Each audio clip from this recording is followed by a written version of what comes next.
today we have a lot of dealers of electric vehicles here to show their cars to people who want to come and take a look.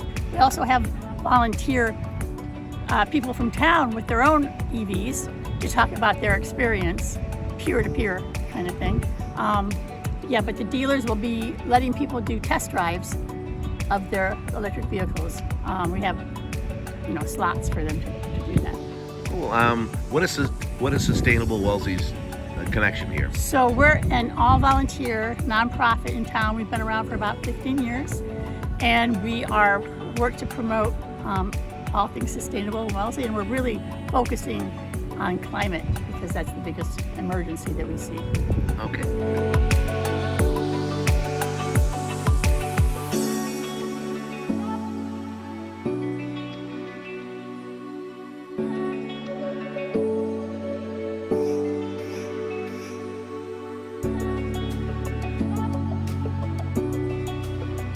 Sure. My name is Paul Kramer, and this is the Nissan Leaf.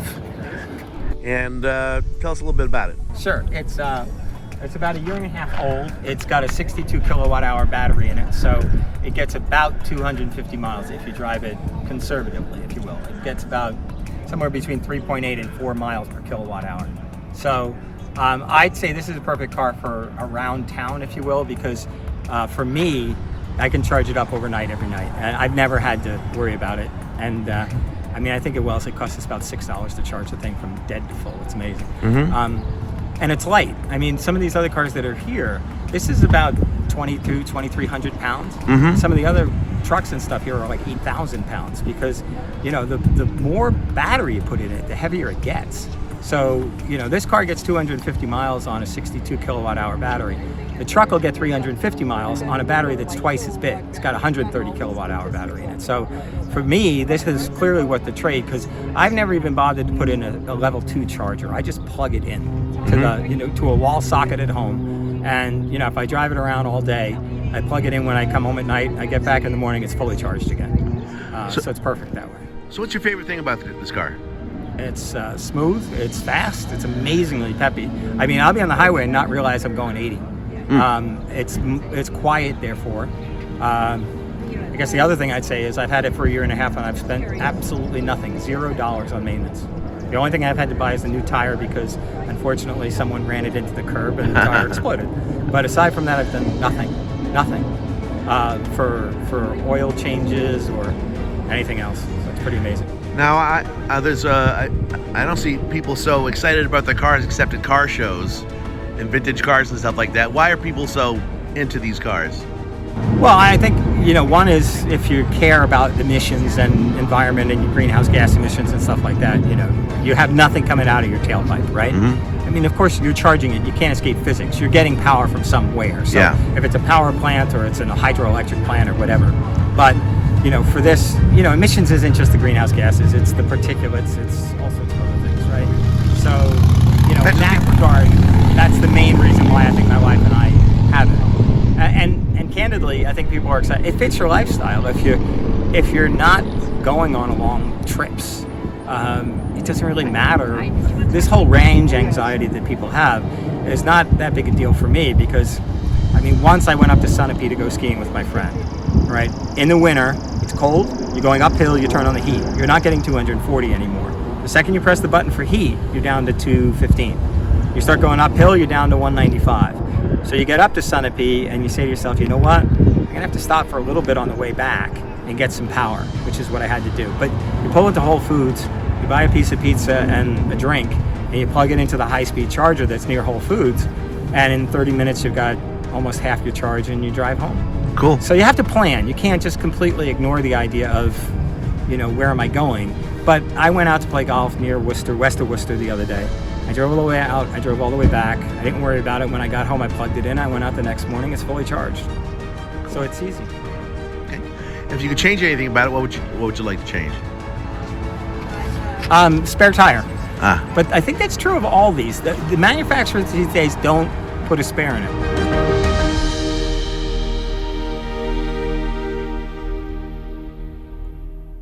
This is a Tesla Model S, 2017.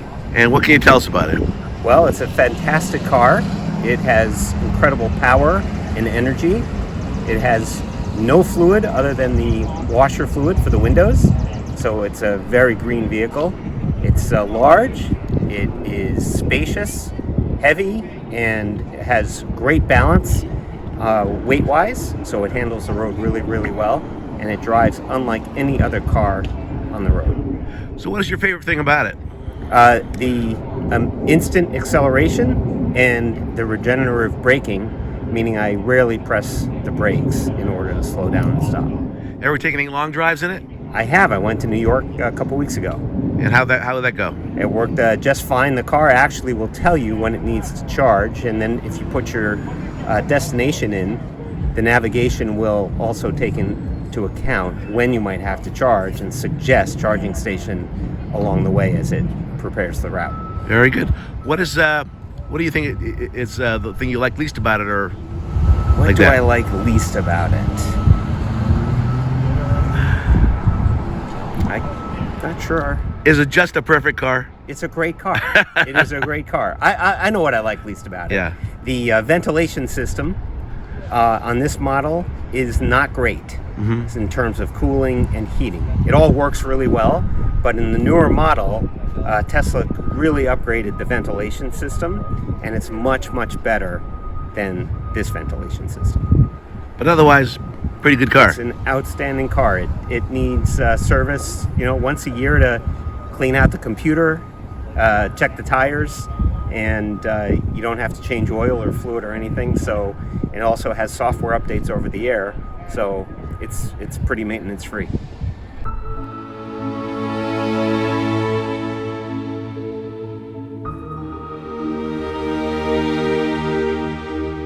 Okay, I'm John, and this is a Volvo XC90 T8 Recharge. It's a plug-in hybrid. And what can you tell us about it? Well, it gets about 33 to 35 miles of range first thing in the morning. And if all you do is sort of drive around town or in some local towns, it goes as far as you need it to without using any gas at all, which is great. But if you're driving like on the highway, the gas engine automatically kicks in, and it also works as a traditional hybrid, so the braking regenerates and produces extra battery power. So it also gets very good gas mileage just without considering the battery. So why'd you decide to get one? I liked the idea of supporting the technology, and I think we are moving towards and should move towards a more electric future and less gas, and I wanted to be a part of that. So what is the thing you like best about this car? It's got room for my two dogs. I have two big dog crates that fit into the back, and they are secure in there, and it really is able to go a good distance where I can take them on long walks and stuff like that. What is the thing you like the least, or would you like fixed? Yes, the one thing that I don't like is mentioning the dogs again. I can't get out of the car and leave it running and lock it. So like if I'm on the highway and I'm going to a rest stop, I have to turn the car off, and of course you can't leave dogs in a car on a hot day. So I have to either use the app on the phone to remote start it, because there's no key fob way to remote start it, or need to figure out some way to kind of like close the window reaching in after locking the car.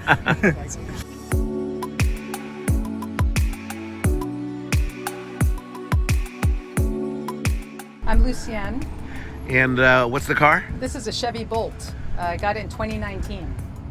Okay, so this is the car probably most people know about when they know about electric cars. I would say so, yes. It was one of the first ones. So what is your experience with this car? I love this car.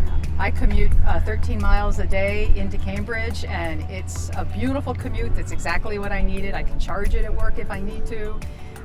It's perfect. It's very zippy. It's got a lot of get up and go, and it's very roomy inside.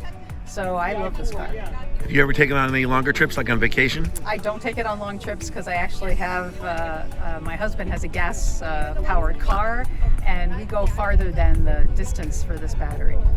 What do you like best about this car? I like that it's so maneuverable and so zippy. It really has fast pickup. I imagine it's easy to park too. It's really easy to park. What would you like? What would you like fixed in it, or what? I would like a battery that had longer range. So in the winter I'll get 280 miles. In the summer I'll get 320, something like that, which isn't bad. But Chevy is coming out with a better upgraded battery that's going to have longer range. Cool. Can they just replace it? I don't think they're going to replace this. Yeah, no. This was recalled for batteries, so I've already had a new battery put in this car. Ah, okay. Yeah, but it's a great car to drive. It's an easy car to drive. It's an easy car to park. It's a real pleasure. Yeah, and there's a lot of space inside. Does your dog like your car? She loves it. So, John, I've never heard of the Rivian before. Tell me about it. So the Rivian is made in Normal, Illinois. They bought a Mitsubishi plant that had been mothballed for about 3 years, and bought the equipment and the plant itself.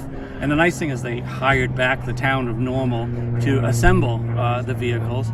They make the truck, which is what I have, the R1T. They make an R1S, S for SUV. And they also have an order of 100,000 vehicles for Amazon. So the Amazon delivery vans, there's 2 different Amazon delivery vans. I see them, I live in Quincy, and I see them all the time. They come on my street and deliver. It's really nice, there's no noise, no diesel. John, this almost looks like a vehicle you can pilot through an Amazon zombie apocalypse. Yes, you can. You can. This can go through 39 inches of water. You can raise it up. It's right now at a standard height. You can lower it to conserve on battery and reduce drag on the expressway. You can run. It has 4 motors. You can run just the front motors to save some range, and it does several driving modes. There's rock climb, which is the highest. You raise the vehicle up 15.5 inches to climb over rocks, go off-roading. There's rally mode. And there's beach mode, so that you don't bury yourself in the sand. It changes the torque and all that. It has an air suspension, so if you're on the beach normally, or if you're going off-road, you take a little air out of the tires to give you a little bit better grip. Because it has an air suspension, it means it has an air compressor, so you can fill the tires when you pull into the parking lot and leave for the day too.